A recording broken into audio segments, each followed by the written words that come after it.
Hey everybody, this is Geneva of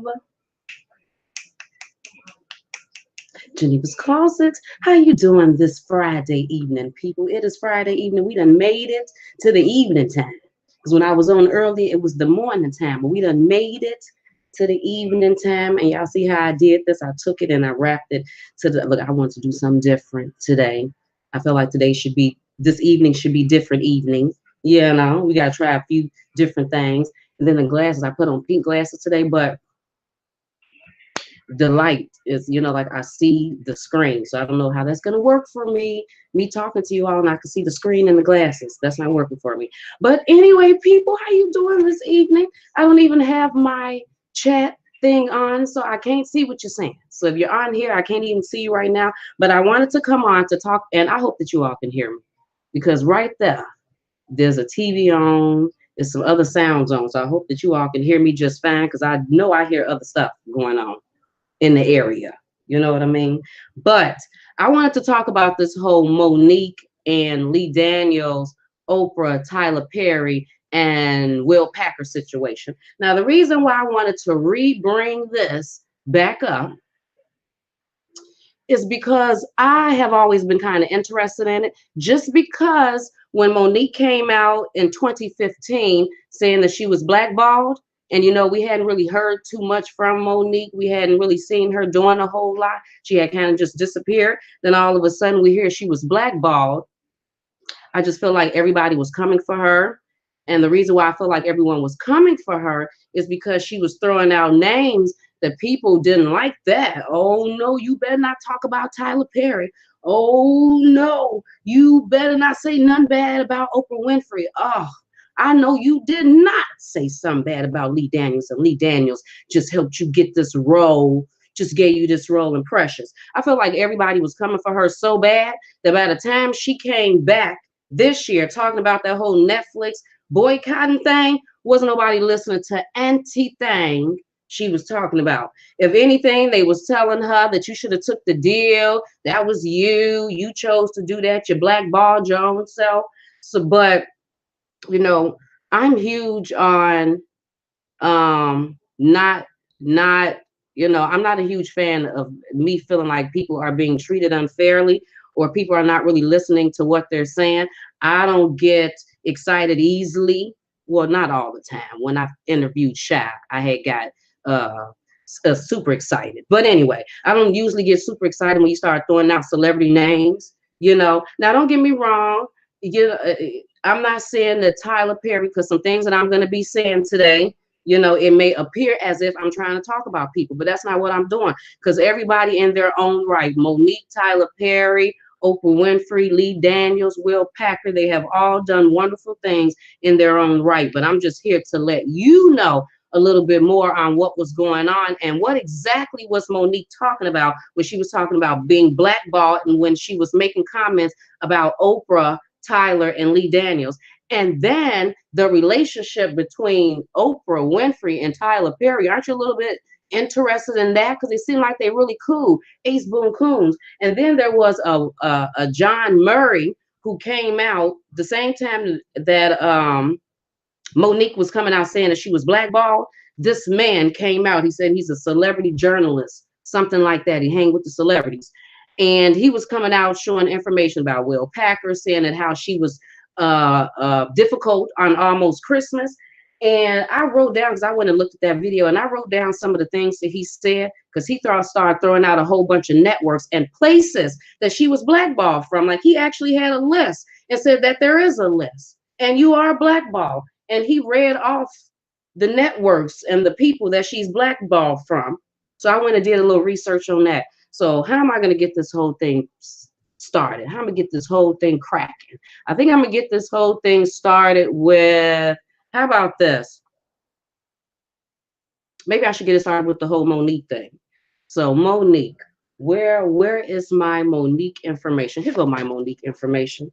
So first of all, we know that Monique had done the Parkers from 99 to 2004, right? So that's when she did the Parkers. In addition to her doing Showtime at the Apollo, I remember that.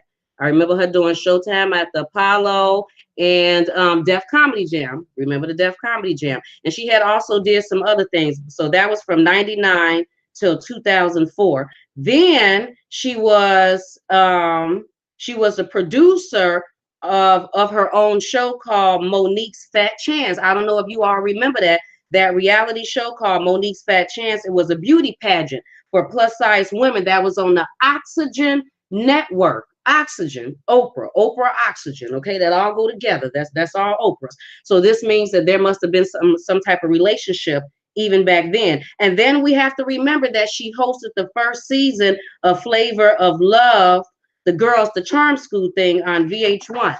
Okay, so then we remember she did that. And then she did some documentaries in 2007. She guest starred in Ugly Betty. And then that's when we come up to 2009 when she did her role, when she had her role in the movie Precious that was made or was it produced or whatever by Lee Daniels. Now, based on what Monique said that her and Lee Daniels already had a relationship because she had done a movie for him prior to Precious that was called Shadow Boxer, and she did that in 2005.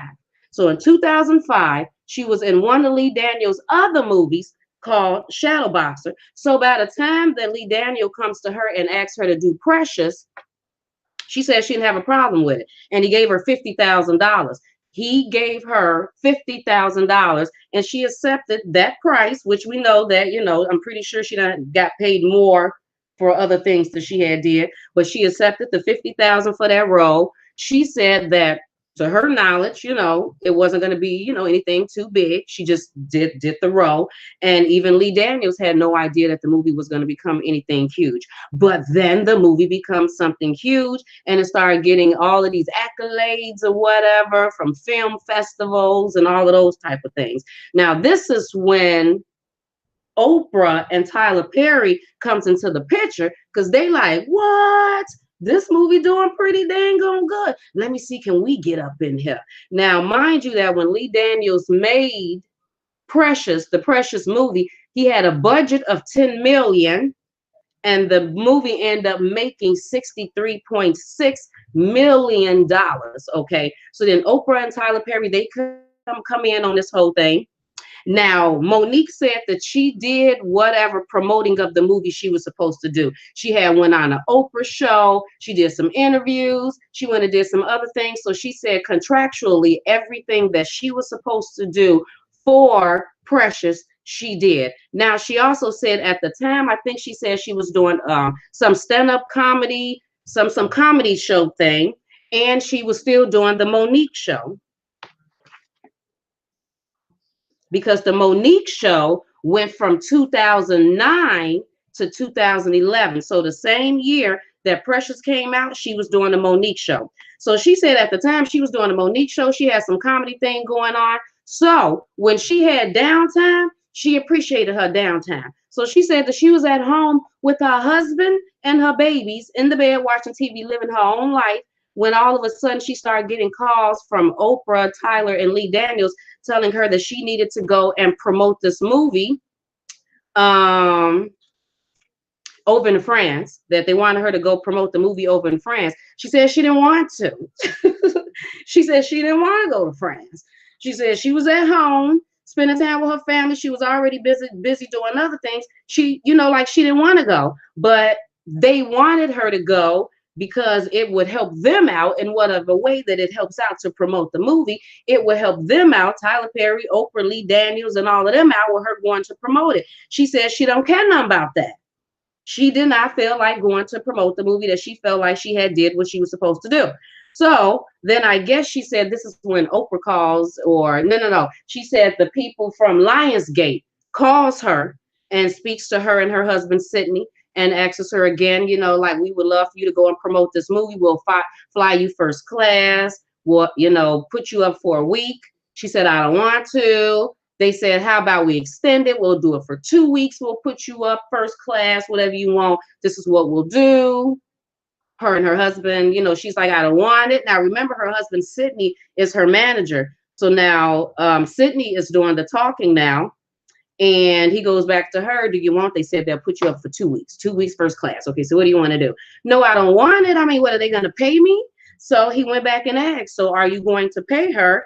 And they said, no, you know that we don't pay for promoting. You know, we don't pay to promote a movie. We would never pay you to promote the movie. Then they said, well, then we're going to have to decline then because we don't want to. So can you just imagine how pissed they were? Can you just imagine how pissed they were? They felt like, really, bitch, you should be out here promoting this movie, going all over the country and doing whatever that you have to do for this, but she didn't want to. So I think that was the beginning of her being complicated. Because I'm pretty sure at that point they all considered her to be complicated because I know. Then Monique said that Lee Daniels eventually gave her a phone call and told her that she had been blackballed. And she said she was like, I've been blackballed. I've been blackballed. Like, why? I mean, I've been blackballed for what? And he said, because you didn't play the game. You didn't play the game right. And she asked him what game. And she said that he really didn't go into the details of it. But the game was kissing booty.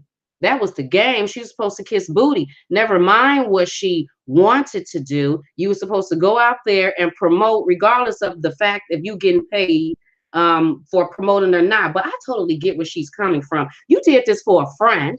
Forget about Oprah and Tyler Perry. I ain't got nothing to do with no dang on Oprah and Tyler Perry just because Oprah and Tyler Perry want to come in on some stuff. And let the record show that at this point in time in 2009, 10, I think Monique won her award in 2010. She was irritated around this time or coming to the time with Oprah. So she didn't give a dang on about Oprah and Tyler Perry coming on for a movie. She did this for a friend because she had already did shadow boxing for Lee Daniels in 2005. So offering her $50,000, I do it. We signed a contract. Now you want me to do all of this extra stuff, and you're not going to pay me for this, taking me away from my family, taking me away from my free time. She said that. She said Tyler Perry did. She said that she was at the Hoodie Awards, at Steve Harvey's Hoodie Awards, or something like that. And she said that Tyler Perry called her up to his room. And, she said she had her security or whatever, and she went up to his room. She didn't know what was going on. She said she went up to the room, and Tyler Perry told her, and told his people to leave. She said all the people left, but she told her security, you work for me, you don't go nowhere. And he told her that, that if you win this Oscar, didn't she win an Oscar? That if you win this Oscar, that your money will go up to 8 to 9 million, something like that. Or if you get nominated, it'll be this. But if you win, it'll actually be this. So she knew how much her pay was supposed to be. And, she kind of used that word loosely because we've heard Monique say tons of time. She done read off lists of how much white actresses make and white female actresses make in comparison to black female actresses. So I think that she heard what Tyler was saying, but she didn't know if she fully can believe that. And I hear what you're saying about if I win this award and then I go out here, then I'm gonna get this much and I should go promote it. But I don't know if I should really believe that.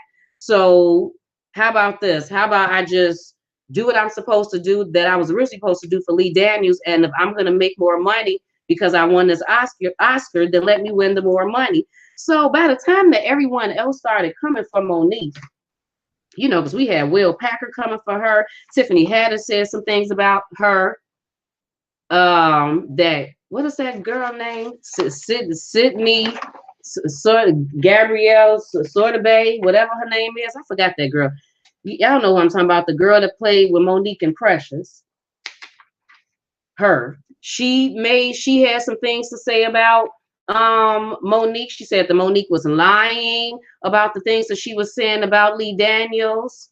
How do you know that she was lying? You don't know how their relationship and things was, or what was really going on with their relationship. They had a long relationship ever since 2005, and that's, like I said, when she did that movie, there's no telling how long before that she actually knew him. But then once I started reading up on the Monique situation with this whole Lee Daniels and Tyler Perry and Oprah, then that made me start looking into Tyler Perry and Oprah Winfrey's relationship a little bit more. I wanted to know, like, when did they meet?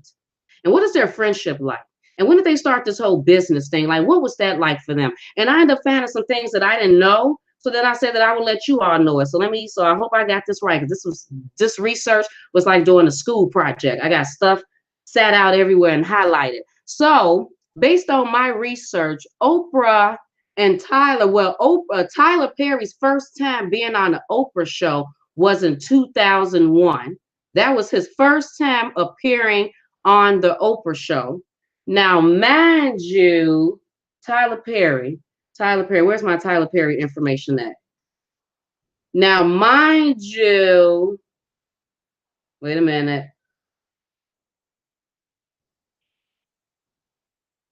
No, that's not it. Okay, they met for the first time in 2001. Tyler Perry, where's Tyler Perry information at? But Tyler Perry had been in the scene doing his thing for a long time. Is this it over here? Wait a minute, I have things screenshotted everywhere.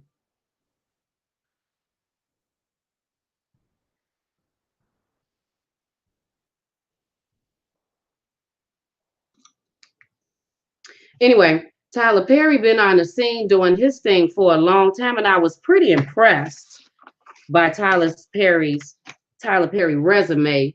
Let the record show. It says in '99, that's when Tyler Perry moved to Atlanta, and 2 years later, he was doing the play in theaters. I Know I've Been Changed. Okay, so it said that. So we know that Tyler Perry was basically doing what they would call the Chitlin circuit. That's what he was doing. He was doing his own plays and producing them and funding it and stuff like that itself.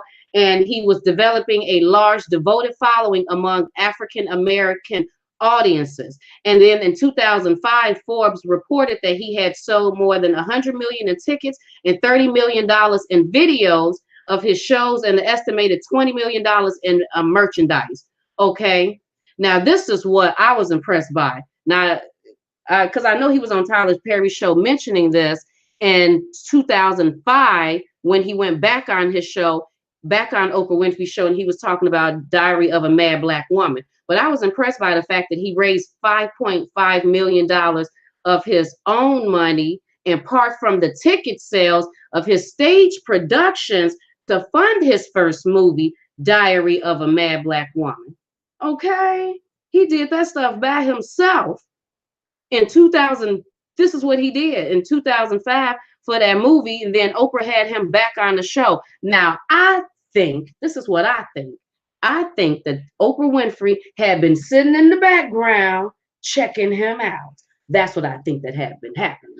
Oprah been sitting in the background watching these plays, because we had all heard about Tyler Perry plays. I hadn't seen all of them, but I had seen a few bootleg ones way back in the day. It was definitely in the 90s. I definitely remember that being in the 90s. I think Oprah had seen that and she was impressed by that. And I think that when she found out that he had took his own money from his ticket sales and funded that movie, or whatever he did as far as Diary of a Mad Black Woman, I think she was impressed by that. Because I also remember her being impressed by, because I remember when he was on her show and her being like that mansion that he used in the movie, that was actually his mansion. And she was like, what? So you had came from being homeless and now you sitting up here doing these things? And I think that she was impressed by that, in addition to Tyler Perry being impressed by her. Why would he be? Because it's Oprah, the queen of media. What is you talking about? All you got to do is say Oprah. Oprah Winfrey, Oprah owned. And people was like, Oprah? We love Oprah. Because she done did some marvelous things. I'm not taking credit away from the things this woman done did. She done did some marvelous things. We're going to get into a little bit of that later. But anyway, so I think that she was really impressed by that. Okay. So then we got that going on. And then in 2006, Tyler comes on Oprah show to discuss his new studio. And then in 2006, again in 2006, actually June 21st of 2006, Tyler does a deal with TBS for the House of Pains. And they were doing, okay, and I got information on that. He did 100. It says in spring of 2006, the show ran 2006. Pilot. Perry signed a $200 million 100-episode deal with TBS on June 6, 2007. The first 2 episodes of Tyler Perry's House of Pain ran on TBS, okay? And then he received high ratings, and then House of Pain was entered on broadcast syndication, okay? And reruns was being played. And then in January of 2009, let me say something about Tyler Perry. Tyler Perry, just in case we haven't been paying attention, this man been dropping out movies every year, and a few a year. And this is important to say when we go further on into this information that I'm about to do on this story. But every year, this man is popping out movies, and sometimes more than a couple or a couple of movies a year. Okay, so now we got 2006-07. He's doing the House of Pains. He got this 100-episode, $200 million deal with TBS. Then in January 2009, he does Meet the Browns. That premiered on TBS, okay, from January 7, 2009 till November 18, 2011. Okay, now let me go back to these notes over here. And then in 2009, that's when we know when Meet the Browns premiered on TBS all that year. 2009 is when Oprah and Tyler Perry came in on the whole Precious deal. Okay, so they came in on the whole Precious thing. Mind you, I'm learning with you people because this is a lot of research. So I'm keeping things in my mind. So this was all in 2009. Okay.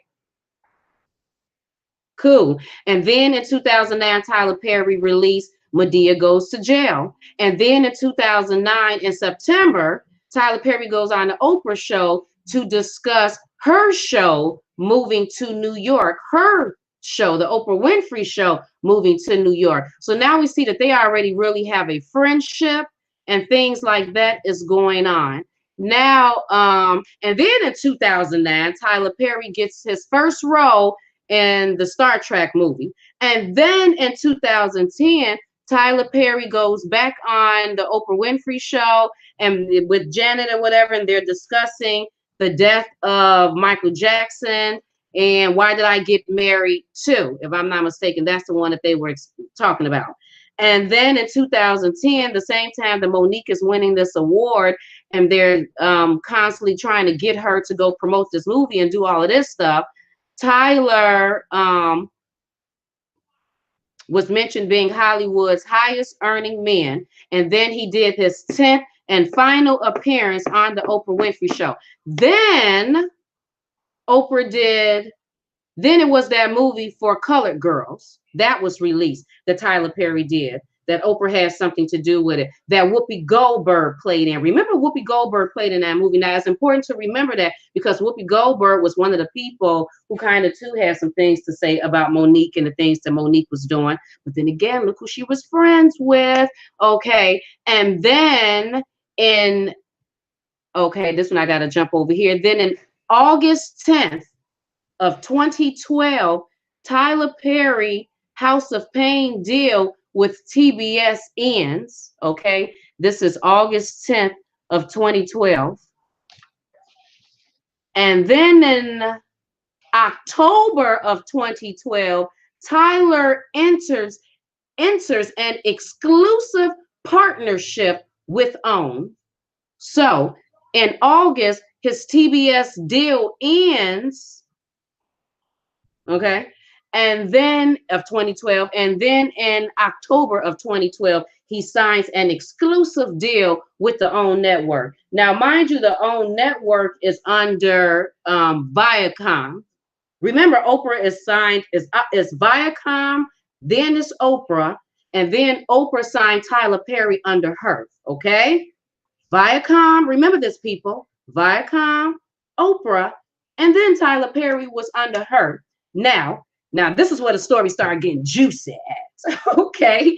Because in 2011, Oprah Winfrey's show Remember the Oprah show? And the Oprah show where she was giving out, and you get a car, and you get a car. Her show went from September of 86 to May of 2011. Now, let me tell you this, people. Oprah needed that show. She was only as good as her show. And I don't think that she knew that because Oprah started doing Oprah Studios, Oprah Radio. We know she had the O Magazine. I didn't even know Oprah had a radio thing, but come to find out, she had Oprah Radio that was signed with, that was supposed to be under a series or whatever that thing called, the SIRIUX or X or US or something like that, signed under there. She had a lot of different things that she was starting under her name. She was only as good as that show because let the record show that she started the OWN network in 2011. And then she went on, she got on the OWN network with Discovery, the Discovery Channel. You know the Discovery Channel, but don't you remember when Discovery used to do the things with the animals, like the animal National Geographic type of thing, and they used to show the whales and the bears and the birds and the ants. And don't you remember Oprah used to do her voice with that? And then the polar bear, and then he's in the freezing cold water. It used to be Oprah voice. She did, but I didn't know that she was working with them. They had did a deal and they had came together on some stuff. So what happened was that Oprah ended up coming in with Discovery with the OWN network, okay? And then what they did was Oprah, the Discovery Health channel, I guess they had a Discovery Health, they completely kicked that out and put in the OWN network to take its place. Now, Discovery people, the Discovery Network channel people, oh, come on now. They was excited. They was like some wonderful things is finna happen.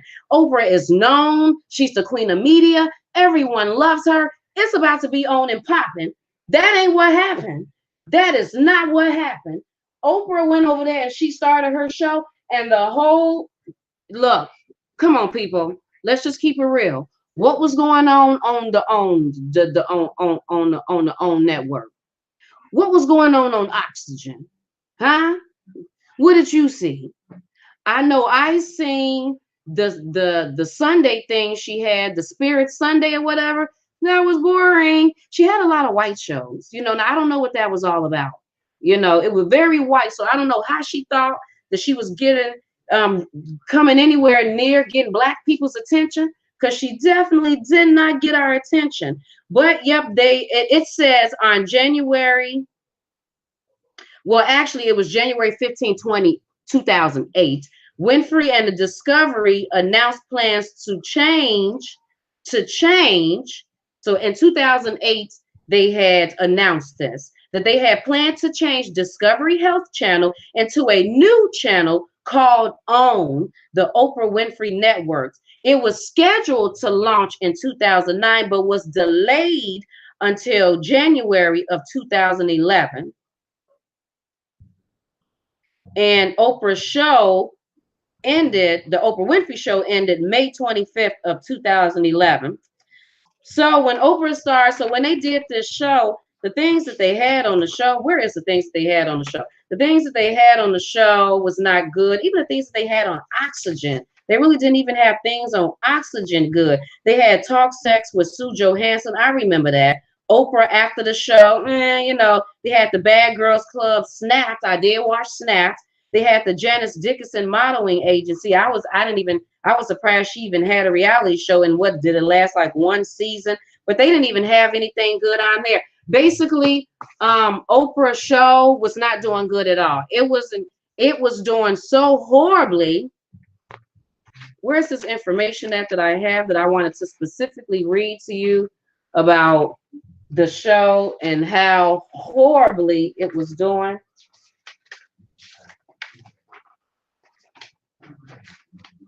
The Oprah Winfrey Show. Good grief.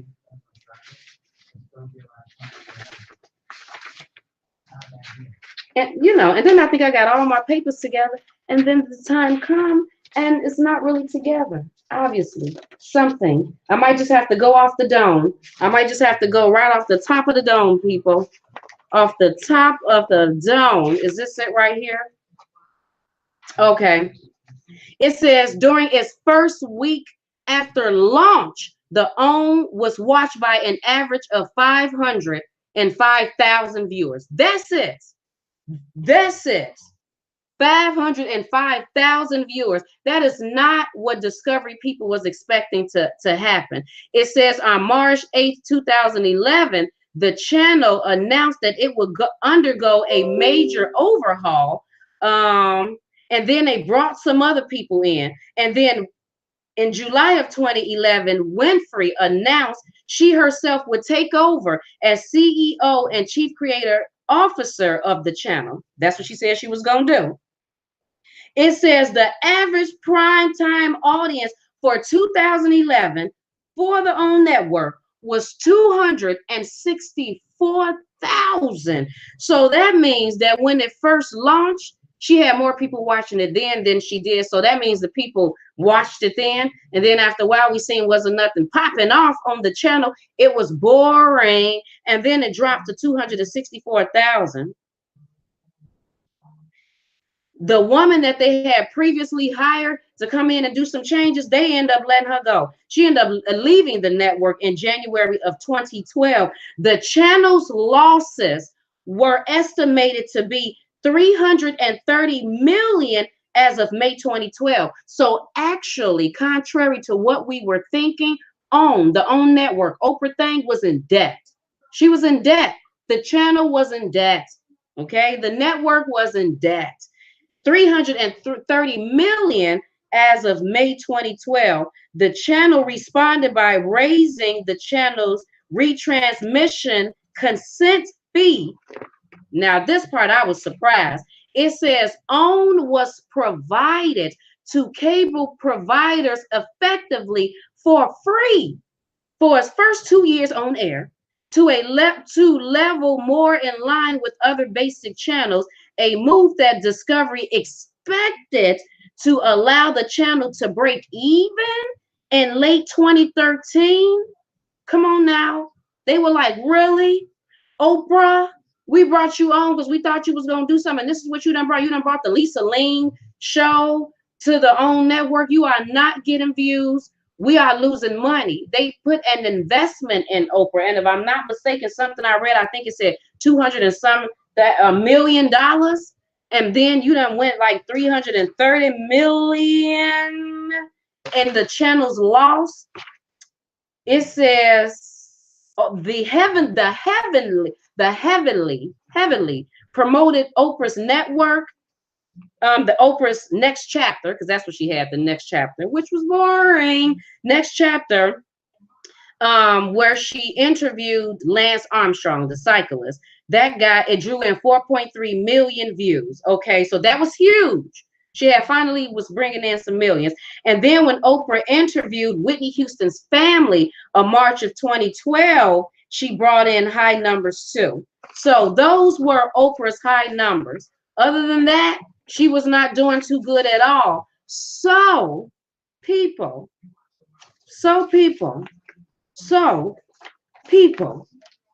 when Tyler Perry signed this deal with Oprah in 2012, she knew what she was doing. Because like I said, she had been sitting back watching this man the whole time. And she was like, okay, so Tyler probably didn't know what was going on as far as her in business. I don't know if he knew that her network wasn't lost. They had lost millions of dollars, that it was doing so bad. They were providing the OWN network for free just to put it out there, just hoping that, people would watch it and, something would happen. Like, and that all of her stuff that all her little shows on there, it wasn't bringing in nothing. Wasn't even bringing in 500,000 viewers. And we're talking about Oprah here. Oprah Winfrey's show was good. The network without the show was nothing. So by the time that Tyler Perry signed this deal with Oprah in October 2012, it was on and popping. And let me tell you why it was on and popping, people. Because it says Perry brought the have and have nots, and here he go, because he's serious. He's serious. And when Oprah signed him, she signed him and said, "Bring it. You're gonna have to bring it for real, for real." And he did. And what he did was he brought out the have and the have nots and love thy neighbor. But let me tell you how he did it. He brought out have and have nots, premiered May 28th, 2013. Love Thy Neighbor premiered May 29th, 2013. Just a day later, it was reported on May 29th, 2013, that the have and have nots set a new record for OWN, scoring the highest ratings ever for a series premiere on the network. Love Thy Neighbor scored the second highest rating for a series premiere on OWN, behind the have and have nots. Tyler Perry was going over there doing the dang on thing. Now, that was the highest that Oprah had gotten ever since she had interviewed Louis Armstrong. I mean, old boy Armstrong and the Whitney family back in 2012 sometime. So this is like a year, girl, men, ladies, fellas, a year and something later. Not a month you was able to pick up, a year and something later on the network. Okay, people, anybody playing games? She was not. And then it says on Tuesday, March 14th, and I'm going year for year. Tuesday, March 14th, Have and Have Not Season 2 episode set an OWN record when it scored the highest ratings in the network's history. Again, now this is all Tyler Perry's doing. This is everything that Tyler doing. This has nothing to do with Oprah. It says that it surpassed the 3.5 million that for the people that tuned in for Oprah's Next Chapter interview with Bobby Christina, which was the network's previous highest rated viewing. It says, so on January 9th, 2014, as part of Perry's continued partnership with OWN, the network ordered its fourth scripted series and fourth series by Perry based on the feature film The Singles Mom Club, called If Loving You Is Wrong. The hour drama series premiered September 9th, 2014. So, now I don't have to go through all the movies that Tyler Perry has done, because all the movies that Tyler Perry has done, because it has been many of them. But, so this was in 2014. In 2015, Tyler Perry acquires his, that Tyler Perry studio thing. But let me tell you about this, people, because I don't know if you know this about his studio. So it says, in 2015, Perry acquired the 330-acre former military base, Fort McPherson, which he converted to studios, okay?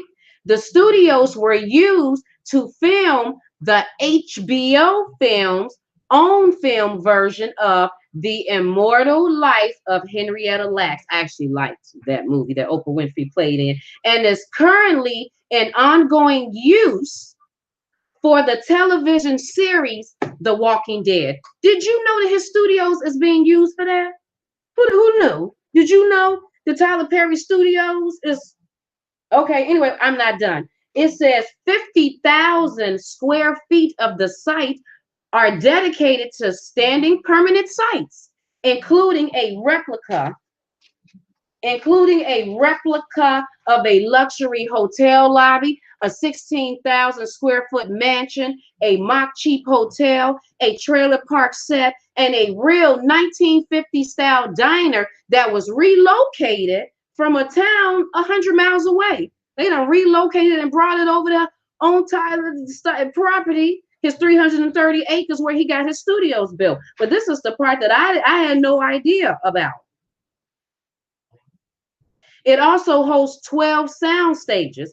It says the blockbuster Marvel film Black Panther was the first to be filmed on one of the new stages at Tyler Perry Studios, as announced personally by Tyler Perry on his Instagram account, February 19, 2018. Did you know that? So Fox uses it for The Walking Dead, because Fox is a Walking Dead. Um, you know, the Marvel film Black Panther, they used it. Who knew? Who knew? Now, this is where stuff started getting a little bit more interesting. Let me see. Is there anything else I'm missing on here? Oh, besides in 2015, the same time that Tyler Perry opens up his Tyler Perry Studios, it's the same time that Monique comes out and say that she was blackballed. Exact same time that she said she was blackballed. Same time, 2015. But let me go back a little bit. Don't you remember?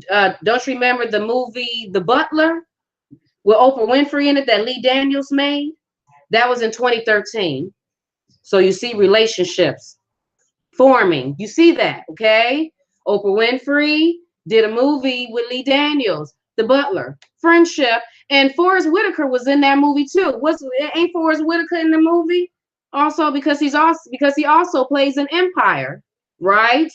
With Lee Daniels. They're all friends. They're like they're seriously all friends. But so in 2013 she did that. 2015, Monique is saying she's being blackballed. And if I'm not mistaken, it was either 2015 or 2016 that Empire got started. And then Monique made claims that she was supposed to be the Oprah Winfrey's character in The Butler, that Lee Daniels had gave her that role and snatched it, and that she was also supposed to play the role as of Cookie on Empire. Lee Daniels gave it to her and snatched it. But we'll go back into that a little bit more. But we're going to talk about, said she was blackballed. Okay, now I'm going to tell you what I think personally happened, because I got this part written down here somewhere. I think that what had happened was that Tyler, because come on, all the movies Tyler Perry done put out, Acrimony, I can't even think of all of them because I didn't even write them down. It's just so many. It's just so many movies. Like, I don't even have time. It's going to take me all day trying to read all the movies. But what I think that happened was Viacom. I think Viacom was like,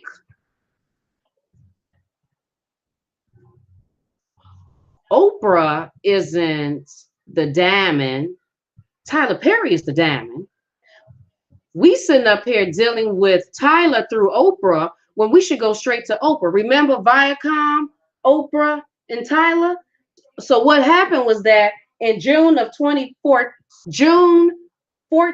of 2017, Tyler signed an unexclusive, because remember his deal with Oprah Winfrey was exclusive. He could only work with them. He couldn't shop his stuff nowhere else, only with them. But Viacom, Oprah, Tyler went around Oprah and went to Tyler. And they said, how about you come with us? And we'll give you a better deal. Don't you know that exclusive deal you got with Oprah? Forget about that. We'll do an unexclusive deal. And you can do whatever you want to do. And we're going to give you this and that, because that's what ended up happening. June 14th, 2017, Perry signed a long-term unexclusive deal with Viacom. Here we go. Perry signed a long-term deal with Viacom for 90 episodes, year of original drama and comedy series. Viacom will also have distribution rights to short video content and a first look at film concepts. The TV deal begins May 29th, as he is still under contract to OWN. He is still under contract with OWN. But he's out of that whole thing with Oprah. He done got out of that. Viacom was like, what in the world? They went around Oprah and snatched Tyler Perry from her. Ain't that about a blimp? They was like, girl, without Tyler Perry, you wouldn't be doing any dang on thing. Your show would have failed. We would have booted you out if it wasn't for Tyler Perry, because she was doing horrible before Tyler Perry came along. And that's just keeping it real. In addition to her radio show stopping and a lot of her other things that she had started, it all stopped. The only thing she has left is Harpo Studios and Oxygen, which I'm going to get into the Oxygen thing in a little bit. But let me get into this Oprah thing right quick, because I don't know if you all knew this. A lot of people do know, but I don't know if you know this. I don't know if you know that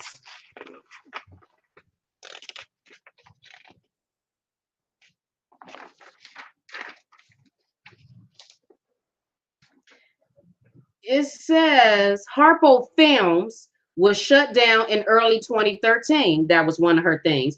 Harpo Radio, the company's radio broadcasting division, was shut down January 1st, 2015, after satellite radio provider Sirius XM decided not to renew the deal with the radio service. Okay. Now, when did I say that Tyler Perry signed this deal with Viacom? June 14th, 2017. Well, get this.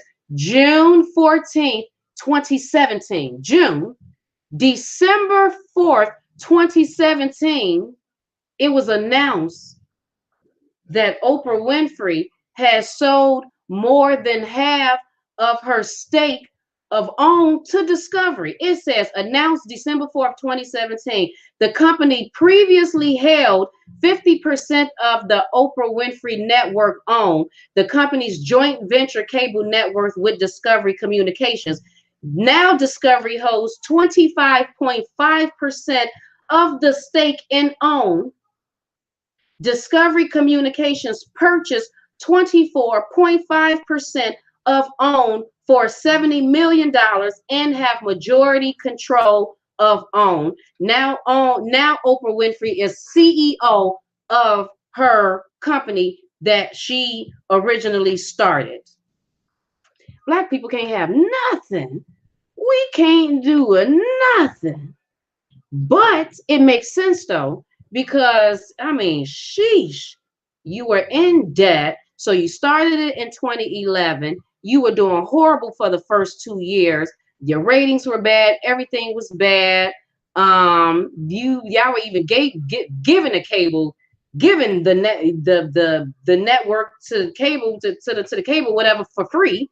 Until Tyler Perry came on. Tyler Perry came and knocked it out the box the whole time. Every year he was doing the dang on thing. That's why she did that contract with him. I bet Viacom was sitting back watching that and was like, we don't even need Oprah. Oprah is not the GOAT. Tyler is the GOAT. Soon Tyler gonna be where she is at. She keep messing around. She should have kept that Oprah Winfrey show. She should have kept the Oprah show, because that was the thing. So this is what so she sold it, people. Yeah, now she's the CEO. So now that Tyler Perry is gone, what do you think about that? Huh? He's not forced, like when he had that deal with Oprah, that exclusive deal to only be on her own network. He don't got to do that no more. So now Oprah know that she's not obligated, that she had to figure out something else to do. So to me, it only makes sense for her to sell majority of her stake in OWN, because what you gonna do with it? You got to be trying to figure out. Oh my God! Oh, he's gone. He's gone. So it makes sense now why she done went out and did a deal with Will Packer. I'll get into that in a minute, because we know that Monique was talking about Will Packer too. Will Packer has some things to say about Monique, and because they're all friends. They're at the end of the day, they're all friends. This is what I got from YourWeb, EURweb.com. This was written July 28th of 2017. It says, OWN shakeup has folks wondering if Oprah and Tyler Perry had a fallout. It says Tyler Perry has inked a multi-year deal with Viacom that includes a first look deal with Paramount Pictures and producing original content for BET. Did you hear the names? I said Tyler Perry, Viacom, Paramount Pictures, BET. Its film agreement is effective immediately, but the television deal will kick in May 2019 after Perry's exclusive agreement with Oprah Winfrey's OWN expires. As Perry exits the network, Winfrey is bringing in Will Packer girls trip to produce innovative and original content. The shakeup has many wondering if the rumors are true that Oprah and Tyler had a falling out. What do you think? Do you think they had a falling out? I think that they would have had something. I think something. When Tyler first brought his shows to OWN in 2012, it was a love affair between the two of them, a source said. Oprah was very involved in watching Tyler develop creatively, and they even shot promos together with her as Miss Sophia from The Color Purple and him as Medea. But that relationship has soured in the last 6 months because Oprah finds Tyler difficult to work with, and he doesn't take constructive criticism well at all. Oh, for real, girl? Let us know how you really feel. Winfrey's BFF, Gayle King, dismissed the rumors. And in October 2016, Tyler spoke highly of Oprah during an appearance on Watch What Happens Live. Can you please address the rumors that you and Oprah are feuding? Host Andy Cohen asks on behalf of a viewer, adding that Tyler has like 8 shows on OWN. He has a lot of shows on OWN. Oh, po Oprah. Oh, po O. Oh, Tito O. Tyler responded, there's nothing to address. Oprah and I are very, very happy. We were just on the phone before I came here. She's sitting under the oaks reading books, and we're talking, laughing on the phone. There's no truth to any of that. She's sitting under the oaks, literally. That's what she loves to do. Sit under the oaks in her yard, in her massive yard. This is what he says. Earlier this year, it was announced that Oprah and Tyler will team up on an animated film called The Star, but the two media moguls haven't been photoed together in quite some time since. Meanwhile, of his Viacom deal, Perry said in a statement, Viacom has a rich tradition of reaching my audience through their TV, film, and digital platforms, and I am excited to partner with them. I am eager to have one home where I can leverage all of their assets to tell my stories to an even wider, did you hear that? To an even wider audience. Shade, okay. I have been very blessed to have worked with the incredible people at Lionsgate. Remember that word, Lionsgate, and OWN over the last few years. And I look forward to continuing my work with them on a non-exclusive basis. Did you hear that? Shade. He threw it out again. Non-exclusive, because he know his thing with Oprah was exclusive. She had him, she had him up under her. She was like, you ain't going nowhere. Tyler Perry's Viacom deal runs through 2024. I'm pretty sure at first when Tyler Perry started talking to Oprah, just like everybody, oh my God, it's Oprah Winfrey. And he was an because she's a billionaire. Because when you think of Oprah, the first thing you start thinking about is her being a billionaire. I mean, come on, that's one of the first things. She's a billionaire. Oh my God, Oprah, she's a billionaire. First Black woman billionaire. Oh, she knows everyone billionaire, So I'm pretty sure he did the same thing. Oh my God, Oprah, she's a billionaire. And then, he was an and then she was working with him, putting him on. She was like, I can get you a deal. I can get you put on and we can do this. Is you finna be out of your deal with TBS? Come on, bring it on over here to OWN. I done started my own network. This can be a wonderful thing. I don't know if Tyler knew the crazy stuff that she had going on. Tyler Perry came over there, knocked that out the box with all of his movies and shows, started doing things for her network that she couldn't even do. Practically done took over the whole network with his shows. I'm pretty sure at some point, because people started getting big-headed at a certain point, because now you notice that your name is getting called out just as much, because now when people think of Oprah Winfrey, they think of Tyler Perry too. They like come together. You don't just think of Oprah without thinking of Tyler. You don't really think of Tyler without thinking of Oprah. So now what Oprah was trying to do, bring him on, probably brought him on just a little bit too much, because now he's almost equivalent to you, besides the whole point of him being a billionaire. But the way he is producing and making movies and stuff is just amazing, and TV shows is just amazing. Whether we like them or not, whether we feel like they are good, because I'm definitely not a Tyler Perry movie fan. I don't think that all his movies is good. Some of them I don't even understand. Like Acrimony, I would love to ask him his whole thought process on that movie, because I feel a certain way about that movie and a lot of his movies. But the fact of the matter is that he held up to his bargain of the deal, which was, you need to push this out, because in 2015, Oprah definitely came back to him and said, you need to push it. You need to keep pushing it out. And I'm pretty sure he felt pressure to keep pushing stuff out. And I'm pretty sure he felt like that he would have liked to get his stuff out there, like he said, to a broader audience, which he feels like Viacom will, allow him to do, unlike Oprah allowed him to do. I'm pretty sure he started getting big headed at a certain point and started realizing, like, I'm helping your shows. Come on, because he got a manager. His team was talking to him in the background, like, do you know the numbers that you're doing for the OWN network? Do you know what you're bringing to the OWN? Oh, I'm pretty sure they had already did their research. Do you know what her numbers were before you came along? Do you know without you, she wouldn't be doing anything? You can do this whole thing. I'm pretty sure they came to him like, do you know Viacom would like to do a deal with you? You don't even got to be under Oprah no more. It can be a Viacom, Oprah, and Tyler. That's how we can do it. Forget about Oprah, Tyler, and Viacom, Oprah, and Tyler. No. We'll just do Viacom, Oprah, and Tyler, just on the same page, just on the same wavelength. I haven't seen them being filmed together and stuff either. I haven't seen them being filmed together and stuff either. So basically, to narrow it whole down, to get it together, so I'm not at this thing for a long time. So a lot of people came for Monique. So now you see why she was a little frustrated with this whole Lee Daniels. Look, all of y'all are in business. All of y'all are in business. You're doing this whole thing, and Oprah and Tyler came on. They ain't got nothing to do with me and you, Lee. Come on, me and you, Lee.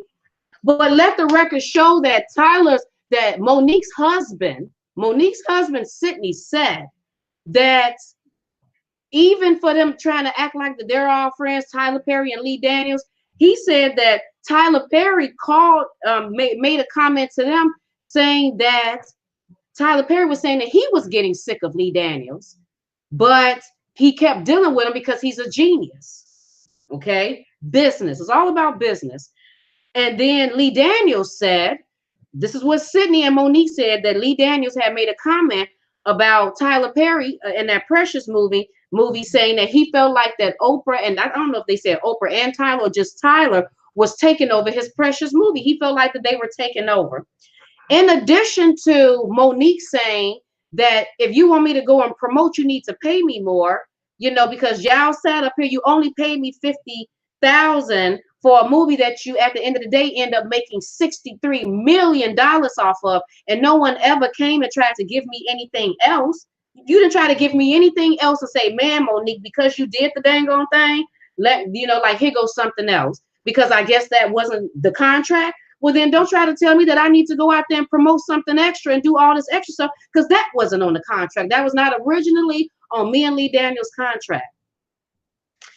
I can see how she would get frustrated with that because she's friends with him, but he is friends with, Oprah and Tyler, because now he's working with Lionsgate, because you got Lionsgate under this thing. I don't think Viacom was on, so you're dealing with that.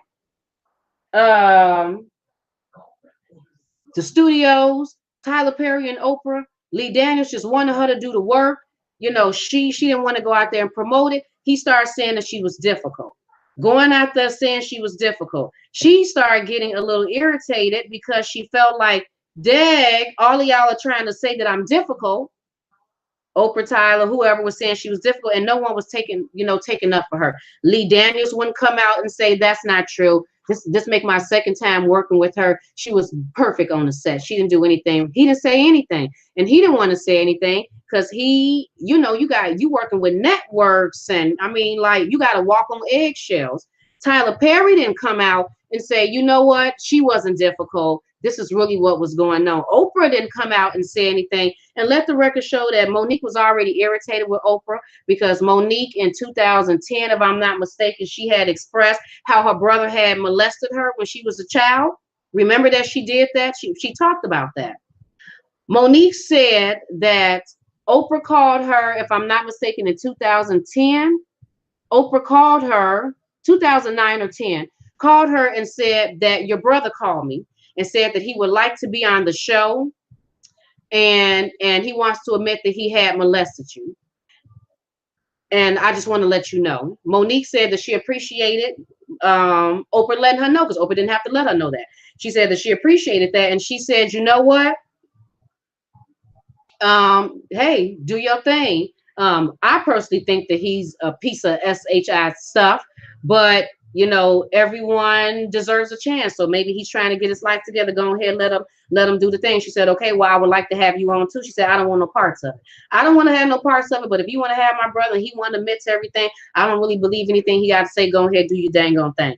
She said, but what she didn't know, she said, so now she's doing a Monique show, and they're on break. Her and Sydney, they sitting up there, they watch the TV, and next thing she knows, she see the Oprah show, she see her brother, the one that molested her, her other brother, and her mother and father. She said that's what she got pissed off at. She said because Oprah didn't mention anything about her mother and father being on there, only her brother. She said that if Oprah would have mentioned her mother and her father being on the show, she would have said absolutely not. Because she said at the time her and her mother had not spoken in years. It had been some drama and stuff going on in between her and her mother, and she didn't want that on the show. She didn't want the world to see her mother on the show and her father. She said she can tell that her father was tipsy, sitting on the Oprah show, and she said she's just embarrassed. She didn't like that. She said so after the show was over, she said Oprah gave her a call and was like, "Isn't that crazy?" Like, "Oh my God, isn't that crazy? Did you see the show?" Monique said at the time she was still stuck kind of in the, "Oh my God, it's Oprah." So she said she bit her tongue and she didn't really express how she felt. So she got off the phone. And when she got off the phone, she was still irritated and she was expressing herself to her husband. And Sydney was like, "No, we don't do that stuff. If there's something that you don't like that happened, you should have spoke on that while you had her on the phone, but you didn't speak on it. Now you're getting off the phone and you're still upset about it. You should have spoke on it." And Monique was like, "You know what? That's true. We don't do that." And I do feel a certain type of way about it, but I bit my tongue because it's Oprah. But I'm not going to do that. Next time I see her, I'm going to let her know. Well, she said the next time that she seen Oprah, they were at, I forgot who house she said, Viola Davis house or somebody house for the Oscar thing, women that won Oscars or the black women or something. And she said it was probably like 20, 30 women or whatever there. And she said that's where she sees Oprah. She said her and Oprah lock eyes or whatever. She said she goes over to Oprah and says, I'm going to have to talk to you later. She said Oprah taps her and said, "Okay, well, you do that then." And she said she even felt a certain way about that. Like, okay, don't just tell me like, "Okay, well, you do that then." No, we're going to talk later. So she said that, no, that's not who house she was at. She wasn't at Viola Davis' house. She was at old girl's house. I can't remember her name, but she was at another lady's house. But anyway, she said that she goes up to get her award or say her speech or whatever she was there for, and she says whatever she has to say. And in addition to that, she makes a comment and she says to Oprah that, "I've always admired you. I've met you before. I wanted to be just like you. Woo, woo, woo. But sister, I didn't appreciate what you did." And she said she did it on stage in front of the 20, 30 women who was there, celebrity women. And she told Oprah that. And she said on the stage, and she said Oprah comment to her was, "Well, if I did something to you to offend you, I'm sorry." And Monique said she didn't appreciate that apology. She said that BS apology. If you feel like I did something to whatever, then no, you did something. You brought my mom and them on there. You didn't tell me, and I didn't appreciate how you handled that. So basically, ever since then, Monique has not been a fan of Oprah. She has not been a fan. So her and Oprah has not been cool. So when Monique in 2015 went on the stage and did the comedy thing and said Tyler Perry, Lee Daniels, and Oprah Winfrey can suck her eggplant, do you see what had transpired during that time? Do you understand what had transpired during that time? They played up with for the two for that Precious movie. Then they were already making it seem like she was difficult. She had not came out and told us yet until 2015 that she had been blackballed. She felt like she was being blackballed, but she had felt that way because remember that Because first of all, she lost her show to Monique. The Monique show ended in 2011. Remember, Monique had even hosted the BET Awards. Remember that? Because I actually thought Monique was one of the best hosts that they had for the BET Awards. Remember when she came out and did that Beyonce Crazy in Love, and she was out there with the plus ass women doing their thing? We loved that. Then all of a sudden we didn't see her doing that anymore. But do you remember when I was reading everything and I was reading BET and Viacom and Paramount Pictures and Universal Studio? Um, because Monique also said that what is that woman name who owned BET or whatever at the time? Shirley, whatever her name is. Monique also said that her and that lady has some type of issue or beef or whatever. Them saying that she was being difficult on the set. That's what Will Packer said. She was being difficult on the set. Her and Sydney said that's not true. That's not what happened. You have to tell the whole story. Don't say Monique cursed out the producer or something in her trailer. That's not what happened. Don't just say that. Say the full story. Say that Monique was in her trailer trying to get dressed and she was naked. The producer lady just walked in the trailer while she was naked. Monique snapped on her and said, if you don't get the whatever out of my trailer, you don't just walk in and my stuff a woo woo woo. She snapped on her because she was upset because, why do you do something like that? And then they take it and run with it and then say, oh my God, she's difficult. Monique said that's not how it happened. And, Will Packer said she was complaining about her pay. She probably was complaining about her pay because at this time she's an Oscar and what, she won an Oscar? Did she win an Oscar? Right. She won an Oscar or something. So I'm pretty sure come on now, we know these black people did not pay correctly. I'm pretty sure, just like on Girls Trip, I'm pretty sure they didn't get paid. Did y'all look up how much the actors and actresses got paid on Black Panther? Go look it up. For all that money Black Panther got made, them actors and actresses didn't get paid hardly nothing. I don't give a care what you say. So I'm pretty sure she felt some sort of type of way. Will Packer ain't no huge person in the producer, whatever, and the thing. So how much could he possibly had to pay to, fund, money to pay her? So I'm pretty sure she did feel some certain type of way about that. But Oprah Winfrey and Will Packer has a deal. She done signed him on to bring in some films and stuff now too. Because I had to look that up and I'm like, what? Now she done signed Will Packer. She ain't playing games. She got money to make. Anybody got time for that? She's the CEO and she owns 20-something% of the OWN network, which means just like old boy from Apple phone got booted out of his thing, she can get booted out of hers. She's no different. She can get the boot.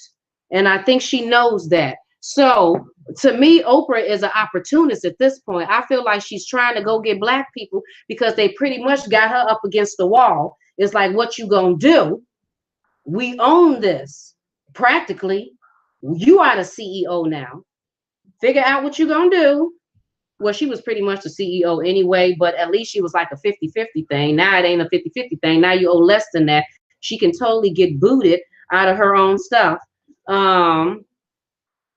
Okay, here go this. Will Packer does a deal with Will Packer and Oprah.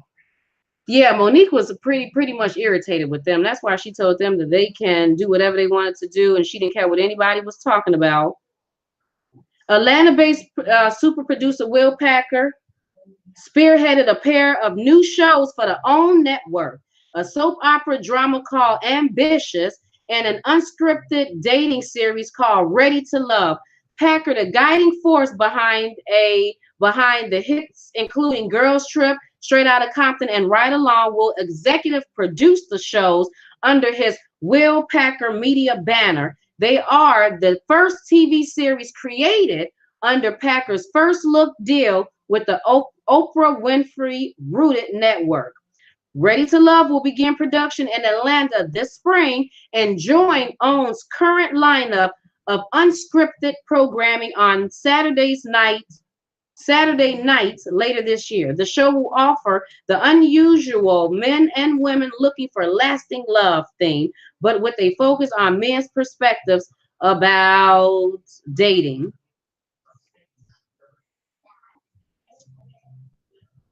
It debut Ambitious will begin production later this year and debut on OWN in 2019. And bam, there you go. That was AJC.com. And that was dated for April 17th of 2018. So yeah, to me, she's just an opportunist at this point. You know, she's just trying to get black people in there. You know, Lee Daniels, Will Packer, anybody black that can do something, that can do something to bring something to the OWN network, because the Discovery Channel, they're good already. Like they got all that all the rest of the Discovery things that's on the channel. It's Oprah that got to figure out what she's going to do with her network thing. So when I was watching that video with this guy, John Murray said that Monique was blackballed. She was. And obviously was, because like I said, she told us about it in 2015, but come to find out, she was supposed to be playing the role that Oprah played in The Butler in 2013. That Lee Daniels made that movie. She didn't get that role. Then she was supposed to star as Cookie in whatchamacallit, but then she didn't in Empire, but she didn't get that role.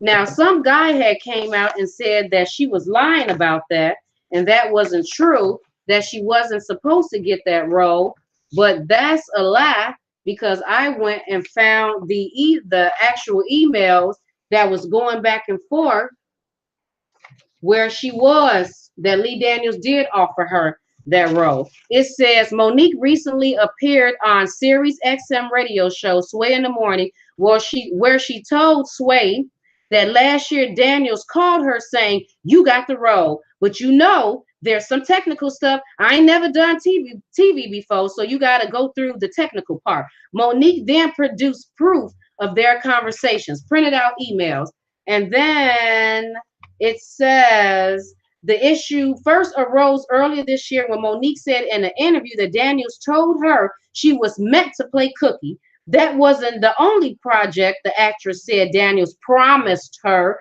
She also claimed that she had previously been in talks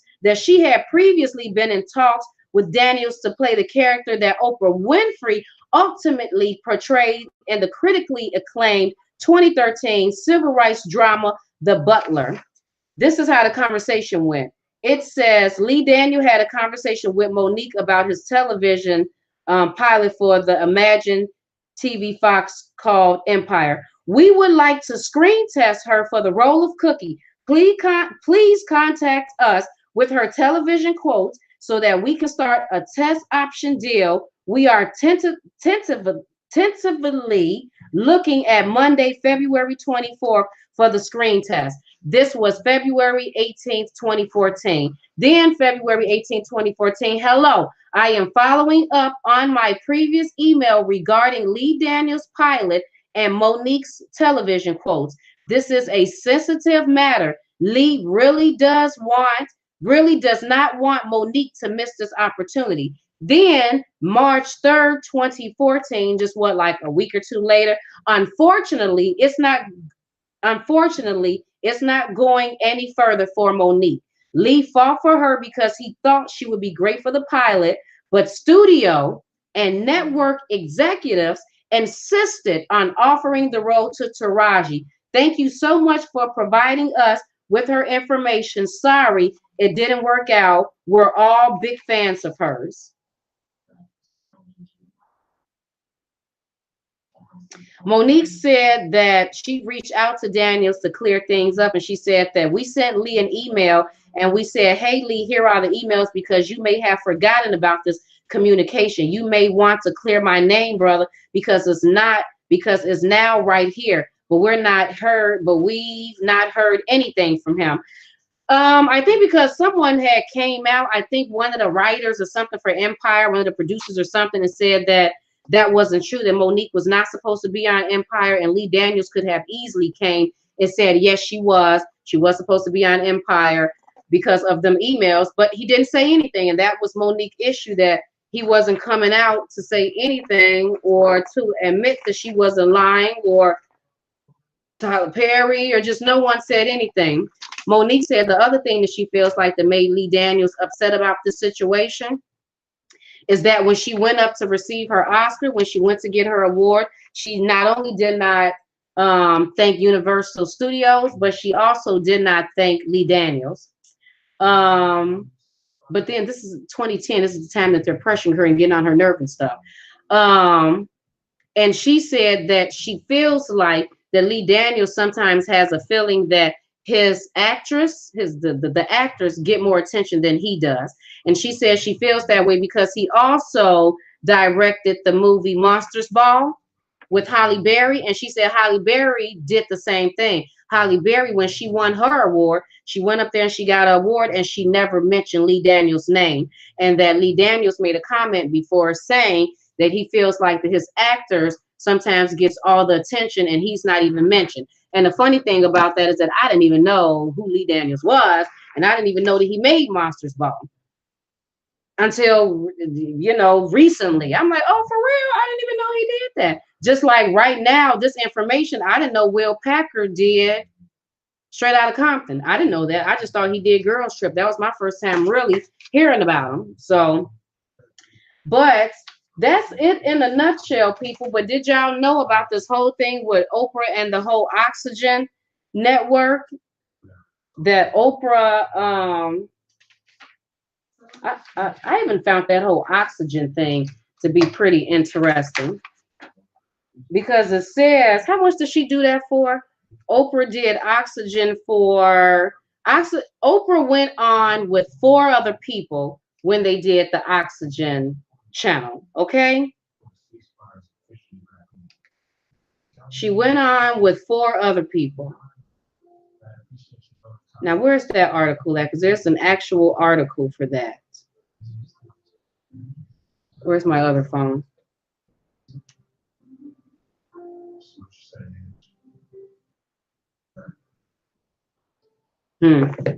Yeah, but where's it at? The Oprah and Oxygen. Oprah and Oxygen. It says Oxygen Media said Tuesday it was partnering with Oprah Winfrey's Harpo Entertainment Group and television producers Marcy Carsey, Tom Werner, and Karen Mandabach to launch a new cable network for women. The new network will be integrated with Oxygen's online properties serving women. Both Marcy Werner, Mandabach, a newly formed entity, and Harpo will be investing in Oxygen. And it said that I think NBC purchased Oxygen for 800 and something million or $825 million. The interesting thing about this is that Marcy Carsey, you know, because I'm like, Marcy Carsey, I'm like, that name sounds familiar. Marcy Carsey is the NBC people. Remember when I did the whole thing on Bill Cosby?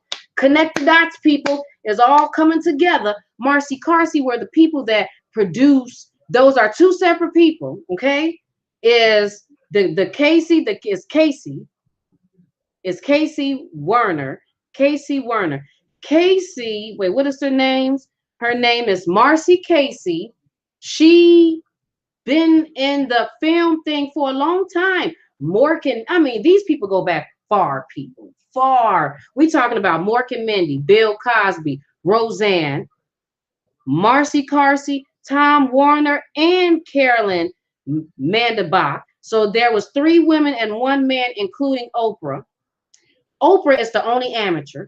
These other people are in high places doing big things. I'm pretty sure they have connects upon connects upon connects. And I just found that really interesting that she was the amateur. She's a black woman. But she's an amateur around some. Y'all be talking about goats. These other people are the goats. And I know in a weird sort of way, you know, black people be like, well, that's a good thing. But I don't necessarily know if that's a good thing because that means she can get cut off. You can get cut messing with these people who been in the industry for a long time. Oprah just started this thing. She started the Oprah show in 86. I mean, she just started the dang on show in April in 86. In 86, wait a minute. Oprah started, okay, she started her show in 86. When did the Cosby Show end? When did that begin? In 89? So she was just starting on some stuff that they been on the scene. Wait, did it start in 89 or did it end in 89 or did it end in 92? I don't even know. But I just found out, to me, it's kind of scary. To me, it's kind of scary.